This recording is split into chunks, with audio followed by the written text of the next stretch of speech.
Muy buenas, en el vídeo de hoy os traemos un cilindro para Vespa que realmente sí que es plug and play. Acompáñame y lo vemos.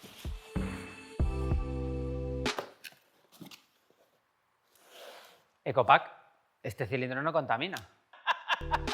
Vamos a ver, en este caso es un cilindro de la marca Evoque realizado en hierro, diámetro 58, por lo que tenemos 135 centímetros cúbicos, y su particularidad, por la que os digo que es plug and play, ahora la veréis. El transfer que nos queda en el lado del semicárter lado volante es estrechito para que podamos montarlo sin tener que tornear el mismo.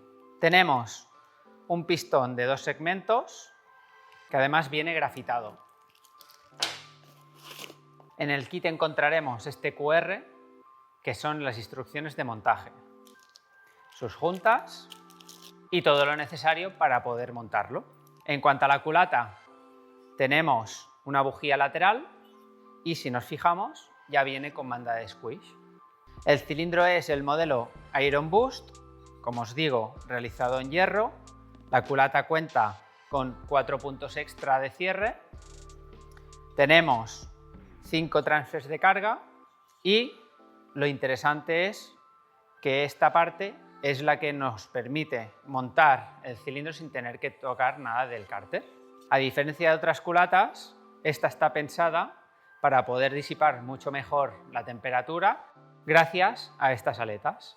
Tanto la carrera como el largo de la biela es el mismo que un original, carrera 51, biela 97, bulón 15. Este cilindro lo podemos montar tanto con el carburador de serie como con un carburador 24. Obviamente, si lo hacemos con este, sacaremos más rendimiento. Si queréis que lo montemos en un motor y lo probemos en el banco con diferentes configuraciones, hacednoslo saber en comentarios y escucharemos vuestras peticiones. A mí me gustaría probarlo. Este cilindro lo podemos montar en casi todos los motores small frame, tipo Primavera, PK, PKS, XL, pero en modelos FL75 y PK75XL hay que tener en cuenta que hay que tornear para que quepan las faldas en el cárter.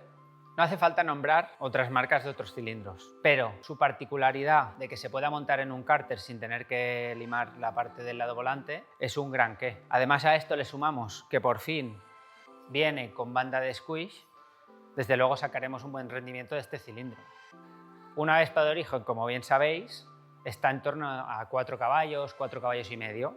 Este no he tenido la oportunidad de probarlo, pero por la construcción del mismo, yo creo que mínimo a los 8 tenemos que llegar. En el kit encontrarás hasta 3 medidas de juntas para que puedas dejar la distribución que más se adapte a tus necesidades.